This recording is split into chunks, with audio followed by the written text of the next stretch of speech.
తండ్రి కుమార పరిశుద్ధాత్మకు మహిమ కలుగునుగాక.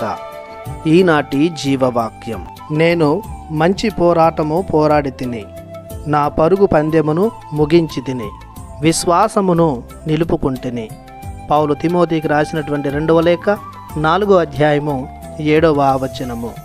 ప్రియ సహోదరి సహోదరులారా, దేవుని బిడ్డలారా, పునీత పౌలు గారు తన శిష్యుడైన తిమోతికి రాస్తూ తాను ఎంతగా ప్రభు ప్రేషిత కార్యాన్ని చాటుటకు కృషి చేసింది వివరిస్తున్న సందర్భంలోనిది ఈ వాక్యం.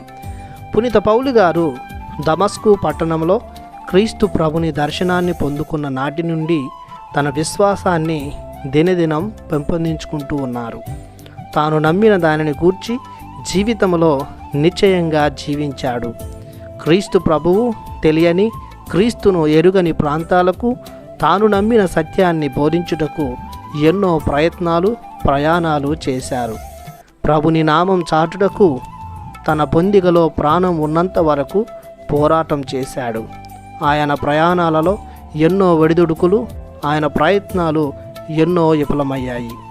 ఆయన సువార్త ప్రచారంలో ఎంతోమంది సవాళ్లు విసిరారు. సమస్యలు వచ్చాయి, వ్యతిరేకత మొదలైంది. అనారోగ్య సమస్యలు, ప్రకృతి వైపరీత్యాలు, విషపూరిత పాములు ఎదురొచ్చిన, అడ్డగించిన ఆయన దేనికి తలగ్గకుండా, లొంగకుండా, వెనుదిరగకుండా ప్రభువు ఇచ్చిన ధైర్యంతో, తెగింపుతో ముందుకెళ్ళాడు.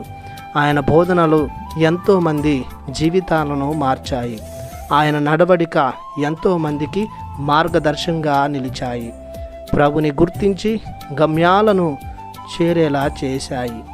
ఆయన విశ్వాసం, ఆయన పరుగులు, ఆయన పోరాటం ప్రభుని ప్రకటించుటకు, ప్రభునిలో విశ్వాసం పెంపొందించుకొని రక్షణను పొందుటకు.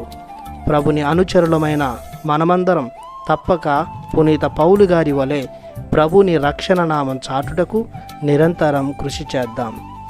ప్రార్థించుదము.